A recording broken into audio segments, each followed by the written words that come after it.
देखिए, बहुजन समाज पार्टी ने इस पिछले चुनाव की अपेक्षा अलग रणनीति बनाई और अकेले चुनाव लड़ने का फैसला किया है। जाहिर सी बात है, 2014 में 0 सीट से पिछले चुनाव में 10 सीट पहुंची थी। उसकी वजह थी समाजवादी पार्टी के साथ गठबंधन। लेकिन मायावती का जो कोर वोट है वो कम हुआ था, तो मायावती की पहली जो रणनीति है वो अपने वोट बैंक को बचाए रखने की है।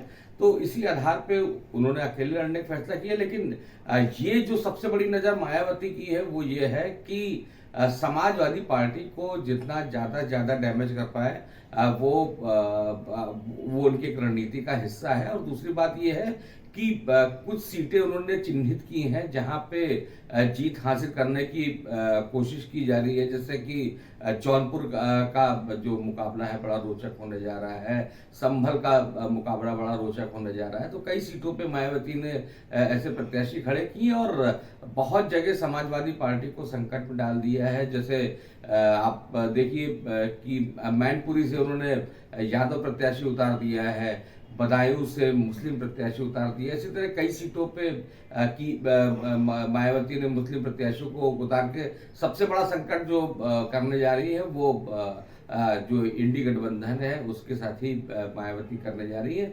लेकिन जहां जहां पे ब्राह्मण कैंडिडेट हैं वहां पे, या अगड़ी जाति के कैंडिडेट हैं वहां पे, ऐसा नहीं कि केवल समाजवादी पार्टी को नुकसान होगा। कई सीटों पे जो नुकसान है वो बीजेपी को भी होगा। तो मायावती की रणनीति इस बार चुनाव में ज्यादा सीट जीतने की अपेक्षा ये है कि जो उनका वोट बैंक है उसको सहेजा जाए, ताकि आने वाले जो विधानसभा चुनाव होंगे भविष्य में उसमें खुद को एक मजबूत पार्टी के रूप में रखा